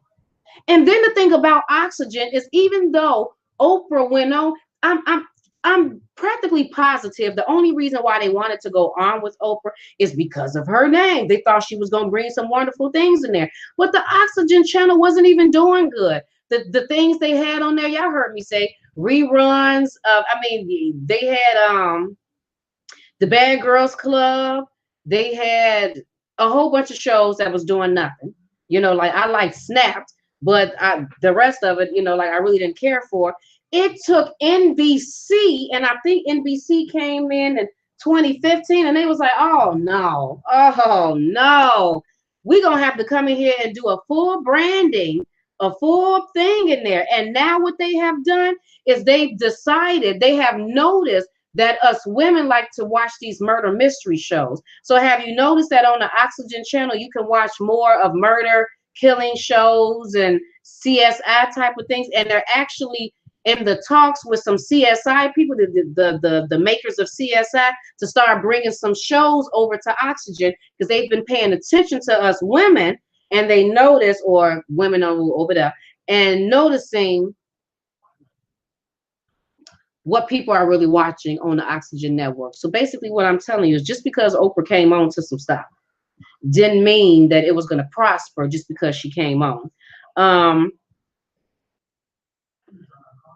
And it's funny because Casey Werner, those two, Marcy and Tom Werner, they have relations with NBC. So go figure, NBC will come and practically bail them out. I wonder if they went over and had some talks with NBC and said, can you come over here? And look, I just found all that to be interesting, because I was like, who knew? Who knew? To me, Oprah, her name is kind of reminds me of Donald Trump. Donald Trump paid people to lease his name, because his name is everything. Not necessarily him, but the name is everything. Oprah's name is everything. People are in awe of just the name, not even realizing business-wise, it's not totally working for her. She's up in the billions, but I meant to do my research and find out, when did she become a billionaire? Exactly when was that? Was that around the time? Because I want to know, did it have something to do with this? Was it around the time that Tyler Perry came on the scene? Was that around the time you became a billionaire? Did you become a billionaire around the time that NBC damn near bailed out Oxygen because y'all were over there tanking so bad that you just had rinky-dink shows on now? So anyway, when this John Murray guy came out and did that video talking about that Monique had been blackballed, and he started naming things. He named Lionsgate. And I'm like, okay, Lionsgate does all of Tyler Perry films. Monique had an issue with who? Tyler Perry, Oprah Winfrey, and Lee Daniels. Okay. So Lionsgate, okay, of course she's gonna be blackballed because Lionsgate makes Tyler Perry films. Then he said Tyler Perry, okay. Then he said Oprah, oh, okay, right. Then on, okay, well, we get that. And then he said Lee Daniels, all right, we understand. And then he said Fox. Universal Studio, Fox, okay, they all work together. And Universal Studios is what pushed out Almost Christmas that Will Packer did. So you mean that Universal Studios, Will Packer, who works for Universal, because you also said, okay, but Fox, they all work together. Okay, Will Packer. ABC, if I'm not mistaken, Viacom has some things with ABC. I've just read some things. They're all connected. BET. What do you mean BET? Y'all just heard me read some things about Tyler Perry and BET. Oprah works with BET. Oh girl, no, of course. CBS. Viacom has controlling stakes in CBS. Do people know that? So of course CBS wouldn't want to have anything to do with her. And then he said TV Land, and I was like, TV Land? Why would TV Land? Then I looked up TV Land. TV Land is owned by Viacom. Remember Viacom, Oprah, and Top? Okay. And then it said Netflix. Netflix and Lionsgate and all of them had done some stuff together. I don't understand what anyone is. And then, like I said, Universal Studios and ABC, they're all to. So, yeah, no wonder she can't get another talk show. No wonder they never going to have her on BET to host any more awards. Netflix, oh, okay. TV Land, CBS, ABC, Lionsgate, Universal Studio, Paramount Pictures. I get it. She has been blackballed, and she's been blackballed for the exact reason that Lee Daniels said, because she didn't play the game right. If she would have went out there and just promoted the film, um, regardless of if she was getting paid with just her 50,000, in the hopes that just because she promoted it, now when she go out there to do movies, she will then make her 8 to 9 million that Tyler Perry told her that she would make for doing her movies if she would have. But yeah, she didn't play the game correctly. So I just feel sorry for her. I did, because I don't think, so then she did that movie Blackbird. And I don't even know how many people seen Blackbird. And that was in 2014. So that was actually a year before she came out saying that she had been blackballed by Lee Daniels and everyone else. That just made me feel sorry for her, because I because she been trying to tell us. She definitely, I mean, even with that whole Netflix thing, letting us know that people are not getting paid what they should be getting paid, that the industry don't treat people correctly. She even said that Taraji P. Henson, that she had no issues with Taraji. She thinks Taraji is doing an exceptional job as her part as Cookie. But she feels like Taraji probably isn't getting paid as much as she should be getting paid. But I think that she said, I forgot who she said, was it Lee Daniels or someone said that Taraji P. Henson is getting paid the most she ever got paid. And Monique said that her rebuttal to that was she probably is getting paid the most that she's ever gotten paid. But that's not my thing. Is she getting paid what she's worth? The most she's ever been paid. She's a black actress. And we all know that Taraji won that award for Benjamin Button. Remember, she won that award for Benjamin Button, which I absolutely love that movie. But I'm pretty sure every movie or role that she got after that she did not get paid what she should have gotten paid if she was a white woman that would have won an award for that movie. Because then she win, because we all know the white awards are supposed to be the best awards. The Golden Globes and the Oscars and the Grammys, those are supposed to be the good ones. So when you win those, black or white, you're supposed to be getting paid good. I'm damn near positive that after she won that award for Benjamin Button, whatever movie she done did or whatever since then, she didn't get paid what she should have gotten paid if she was a white woman that would have won that award. So to say that Taraji is getting paid the most that she done ever got paid, I'm pretty sure she is. But Monique was like, but that's not good enough. Is she getting paid what she's worth based on the things that she has done in addition to her winning that award? That's what Monique was saying. Am I getting paid what I should be getting paid? You trying to offer me 500,000? That may be good enough for whoever, but for the things that I have done, and John Murray tried to play Monique too, and be like, yeah, you won awards, you talking about your awards, but you won a whole bunch of awards for Precious. Who cares? She played that role. Her role was the best in the whole movie. Gabrielle Sudeikis, I still can't remember the girl name, the big girl that played that role. Okay, yeah, she did good, but we didn't know who she was. So we end up finding out later that she changed her voice, and she acted, she acts like she had no education. Okay.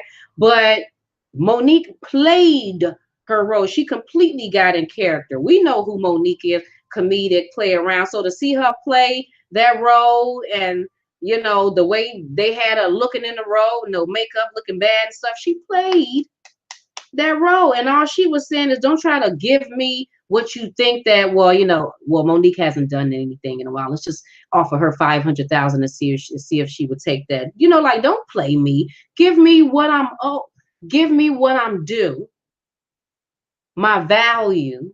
Don't try to undervalue me just because you feel like that you can't because I'm a black woman. And I'm pretty sure Netflix knew that she had been blackballed too, and that's probably part of the reason why they did that. But anyway, people, I just wanted to come over here and break down this whole Tyler Perry, Monique, Oprah Winfrey, Will Packer. That's why Tiffany Haddish, she can't say nothing else. Because of Tiffany Haddish, you're like kissing booty at this point. You are kissing straight booty. Because don't Tiffany Haddish got a movie coming out right now that who else is playing in that movie? That's made by Tyler Perry. The movie is made by Tyler Perry, but it is and Tiffany Haddish is playing in it. Whoopi Goldberg is playing in it because I just seen them advertising it and I wrote it down. What is the name of that movie? I don't know because I don't know. Oh, Nobody's Fool by Tyler Perry. They got Tiffany Haddish, Tika Sumpter, and Whoopi Goldberg playing in it. They're all friends, people. They're all friends. So, of course, they're going to jump on the bandwagon. Why would Tiffany Haddish go against Will Packer and go against Tyler Perry? Tyler Perry friends with Oprah. They putting you in movies. Whoopi Goldberg, she done works with Oprah and Tyler Perry on Colored Girls. Why would they be going against? Like, what do you want Lee Daniels to say? Like, why? They're all friends. They all work together. They're all walking on eggshells. They know not to say too much. They do. They're all sketchy anyway. They're all sketchy. I'm not a fan of Oprah Winfrey's anyway because she can't even be honest. Be honest. You ain't dating Stedman. You and Stedman ain't slept in the bed ever in decades, girl. Let us know what's really going on. Oprah. We know when Oprah is at home, she takes that hair off. She put her on some overalls. Some of them white girl gym. She's keeping it simple. Very butchy. Tyler Perry talking about he got with that girl and had a baby. No, you didn't. No one believes that, Ty. No one believes that, especially not after Monique recorded your voice and told you that she didn't want to talk to you no more. She told you to put Medea on the phone and you changed to Medea. When you changed to Medea, I knew something was wrong. It ain't never been the same once I heard that you changed your voice to Medea. But anyway, people, that's what I wanted to come on here and talk about. I wanted to break that down. I wanted to just put the information out there. Monique is not crazy. These people are crazy. She has been blackballed because they're all friends. Oprah Winfrey and Tyler Perry had a friendship. They jumped on some things. Oprah Winfrey is an opportunist right now. She's being very opportunist, getting all the black people she can because in no time she's going to be booted from the OWN network. Tyler Perry, he don't need Oprah no more. They may not be friends. He damn near on the same level as her. She needs to be worried. They all sketchy. Can't trust none of them. Can't trust any of them. But people, I hope you enjoyed my breakdown of this whole thing. Let me see who's on. Let me go. I'm gonna probably go on here for like 5 minutes because I don't want to be on the comments too long because then I'll be on here for too long. I'm on here for way too long. I already don't know how long I've been on here now. I think for like an hour and a half. I think I've been on here for an hour and a half, which is not too bad because I didn't know if I was really going to go overboard, considering the fact I had a lot of papers and I had everything sitting in front of me trying to be perfect, but it wasn't even perfect because papers were spread around everywhere. Spread around everywhere. I couldn't even find everything. Hey, Davina girl, how you doing? How are you doing? Hey, love the sunshine. You said Tyler and her will always be cool. Tyler and Oprah. I don't know. You think so? Do you really think so? I don't know. I think they would have been excellent friends if he would have stayed up under her. But now he with Viacom. He doesn't need her anymore.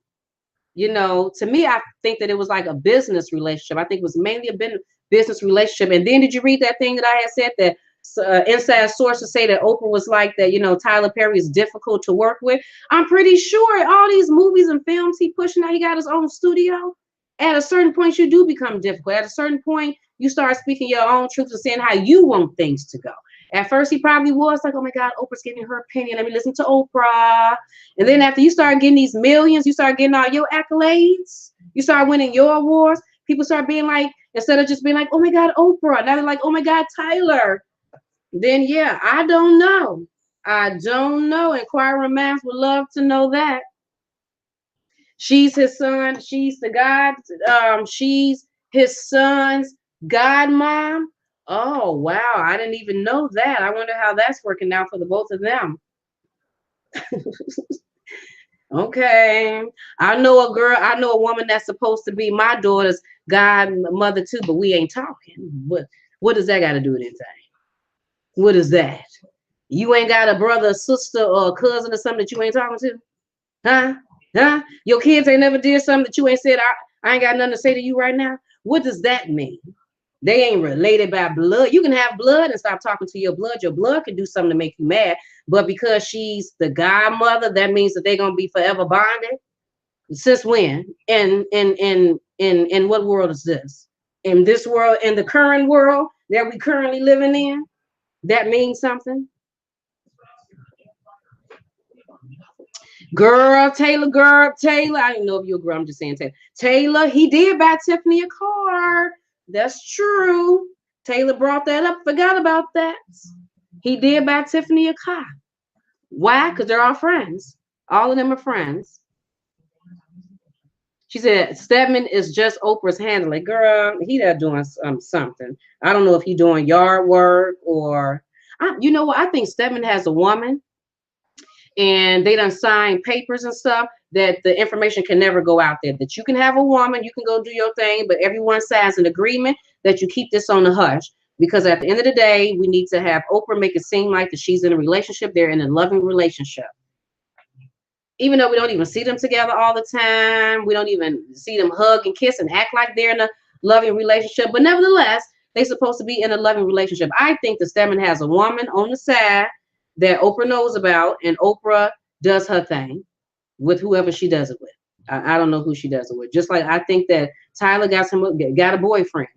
I think that girl that he trying to say is his baby mom, it could be his baby's mother. It could be. I don't think he used the penis to make that baby. You know, not in the vagina per se, but you know, ejaculation in a cup or something maybe. But not in the vagina. I don't think it transpired in that type of way. But it could be his baby. But ain't nobody believing you in a relationship. Tyler going on somewhere. Y'all know the first thing, girl, you know you don't believe that they in no relationship. Stop. They need to quit it. Don't nobody believe that. But anyway. Oh, Caroline said he's hard to work with, and so is she. The people in his plays say so. Oh, wow. See, Caroline bringing out some more stuff that he is difficult, and his people is difficult. They both difficult. Is that another? What is Geneva doing? It's two Genevas. So I'm a Geneva and this. Hey, Maya, what are you doing here? Ain't you supposed to be in Arkansas, living your Arkansas life? Look at my child on here. Girl, you better get out of here. Stop doing that. Everyone, please make sure that you like and share this video and subscribe to Geneva's Closet if you haven't already done so. Just make sure you do it, people. Just make sure you do it. And for the ones of you that's not receiving the notifications,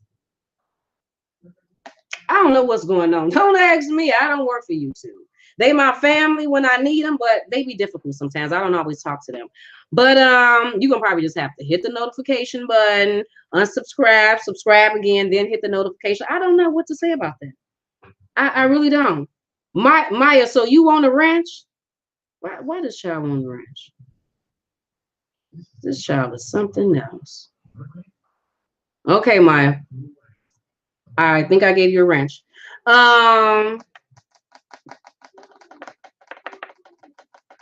Sheila said, can we start a petition to help Monique? I would love to start something just so people can leave her, to leave her alone. Like, let that woman You know, like I said, I just don't think it's cool. It just kind of reminds me of the whole Essie thing, like how Essie Berry talks and she speaks her truth, but because she does it in the way that she does it, she just comes out, she talking, she got a whole lot to say, she's showing the receipt, she throwing it in your face. Sometimes people be like, why are you saying so much? Why are you going so hard against people? Why are you showing all of this proof? Why don't you go sit down somewhere? Monique was just trying to speak her truth.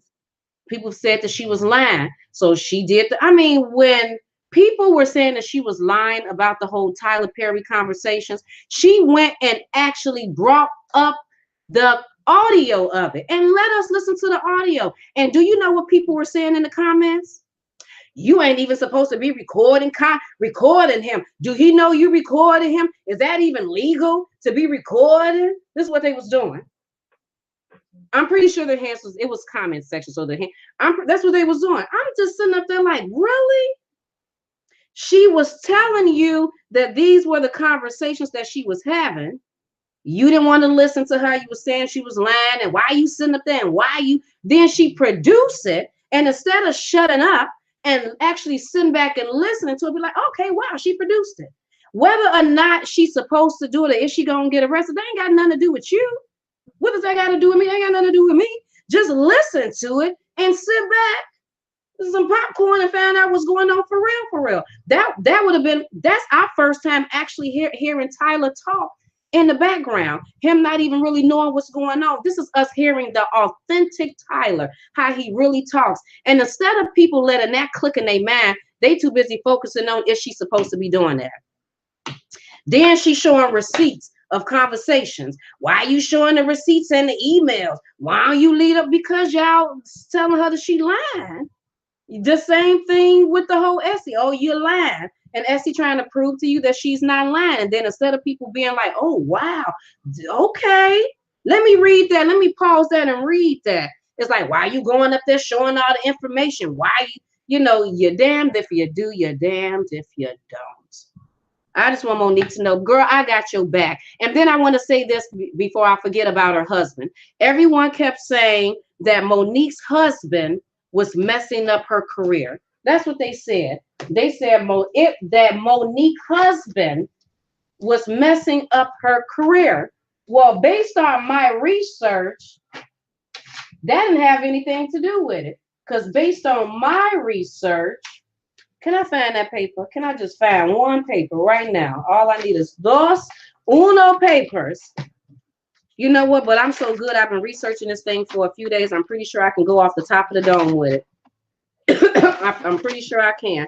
Based on my research,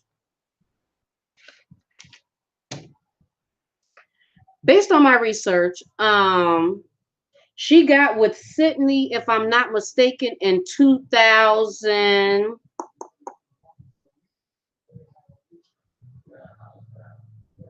Based on my research, she had her children. She had her twins with Sydney in 2005 and 2006. They got married. Now, remember, I told you that the Parkers ran from 2001 to 2004. Monique was married to her first husband from 97, I think, until 2001 or 2. And that's who she had her first child by. So that means majority time that she was doing the Parkers, she wasn't even with Sydney. So she met Sydney. She had to have met him, maybe around 2003, 4, if they had the twins in 2005. Now, at the time that she had done the Parkers, you remember what I read at the beginning of this thing. All she had did was Monique's Fat Chance. She had did the Parkers. She had did the Apollo. She had did Def Comedy Jam. She had did Charm School. She had did a few things. She had not really done a whole lot. Her career actually did not start picking up. She did not do The Precious. She did not do the Shadow Boxer movie that she did for Lee Daniels in 2006 until she got with Sydney. So if anything, once she got with Sydney, her career picked up a little bit more. Remember, she got the Monique Show in 2009 from 2011. Remember, she hosted the BET Awards. Remember all of that? That was after she married her husband. So how did he mess up her career? It's not as if before she married him, she had been doing all of these things. Then she got with him and she got blackballed. That's not what happened. And then what is that anyway to start coming for her husband? Let her have her husband and have her to have a man to talk for her. That's just like me. And I mean, because I can understand some of them conversations. Even the one that she had where she was talking to Oprah and she was upset with Oprah because Oprah brought her parents on the show and did not tell her about it. Then Oprah called her all happy, like, oh, did you see this? And instead of Monique expressing herself, she didn't say nothing because it was Oprah, and she got off the phone still complaining to who? To her husband.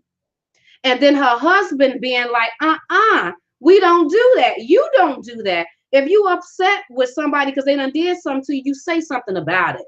You know what I mean? Her, and she checked herself like, yeah, that's true. I can see myself doing that too. Matter of fact, I have been in them positions before where I didn't do something. I didn't handle something correctly. And Chad being like, come on, Geneva. Now, you know how you are. You know the woo-woo-woo. Because at the end of the day, you can sit there and act whatever type of way. But behind closed doors, who are you crying to? Who are you complaining to? Who are you letting out all of that stuff that you got to your man? She talking to her husband, so her husband knows how she really feels in the background. And the fact that he talks for her, that he speaks up for his wife. She talks and he talks. It's not like she just sitting there, not saying nothing, and he's fully talking. And then y'all like, damn, Monique, you can't even talk for yourself. You let him say everything. That ain't even what's going on. He don't like how his wife is being treated, so he speaks up for his wife. What is wrong with that? I guess people ain't never seen Black unity like that. Dang. Black people, we got to get some Black unity here. We got to show some Black love. We got to show how a Black man that really loves his Black woman handles the situation. You know what I mean? That he just may be there for her. He just may speak up for her. And what's wrong with that? I mean, what y'all act like she getting abused? Is she getting abused? Did some articles come out say that she was getting slapped around and I didn't know nothing about it? I mean, what? They said that her husband was being difficult as a manager. They said Brandy's mother was difficult. What do you mean?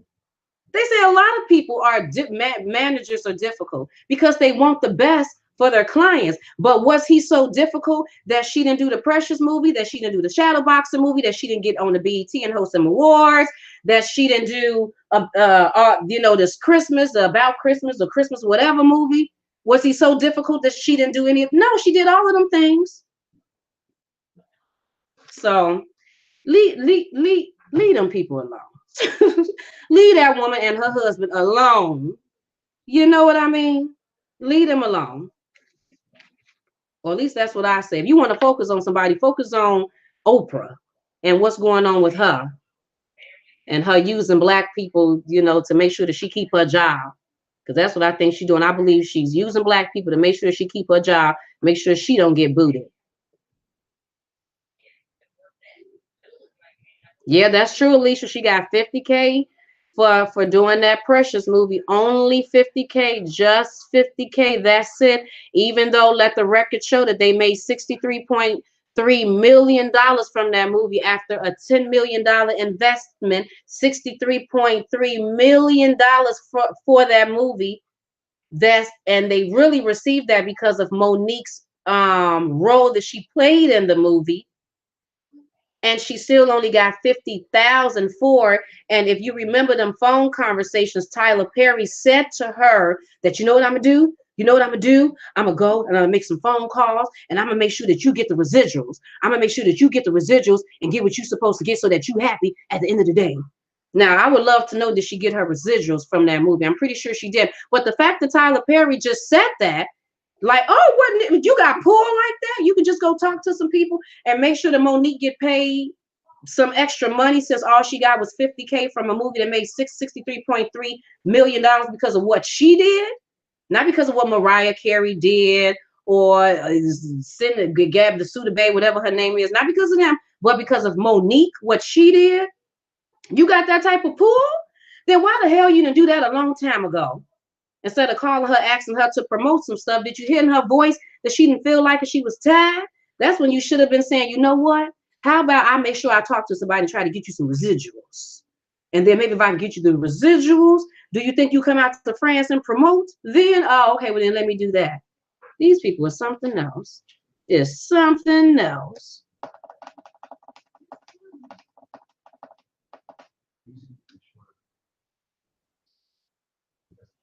Yep, Angela. Yep, I went. Yep, I definitely talked about that already. I talked about that and read the email from Lee Daniels or his people to Monique saying that she was supposed to get that role and the role in The Butler. Is it called The Butler? The Butler that Oprah Winfrey played. Monique said that was actually supposed to be her role. So two things she got booted out of. It would have been four things that she would have done for Lee Daniels: Shadow Boxer, Empire, The Butler, and Cookie on Precious. But she got booted from two. But anyway, people, I'm about to go. Make sure that you are following me on Facebook at Geneva's Closet. And is that it? Yep, that's basically it. I'm done. I'm tired. This was long. This was a lot of research. And now since I'm done with this, now I can really focus on my business, people. Also, people, if you are not already doing so, make sure you follow me on Facebook. It's a closed Facebook group. It's called Geneva's Closet Tea. I will only be talking about business over there because in addition to you all, because you know I love you all, but in addition to you all, and research, because I love research, I love business too. And I love to help people with business. But I know a lot of my people in here are new and don't necessarily know me or know me as far as business. So over at this closed Facebook group that's called Geneva's Closet Tea, I will be introducing the business part of myself and just give you a little bit on what I have done business wise. And to be perfectly honest with you, I'm excited about this part of it just because it is a closed group and it's not a whole bunch of people. You know what I mean? It's just people in there. I don't need all of these people. Just whatever amount of people works fine for me. I feel like I can be a little bit more personable when I'm just working with certain people rather than thousands of people. You understand what I'm saying? So I'm really excited about this and be a little bit more hands-on and talk to my people and to find out exactly what you need from me and then give it to you. We're going to give it to you and get it together, people. But anyway, people, you all have a fabulous day. I appreciate you taking the time to be out here and watch Geneva's Closet. Again, make sure you like, share, and subscribe if you haven't already done so. You have a fabulous night, people. I'll probably be on here talking to you later. Matter of fact, let me say this before I go. I don't know for sure about the Pajama Jam Sunday session with Essie. We'll figure it all out. I'll let you know soon. You have a fabulous night, people. I'll talk to you later. Bye.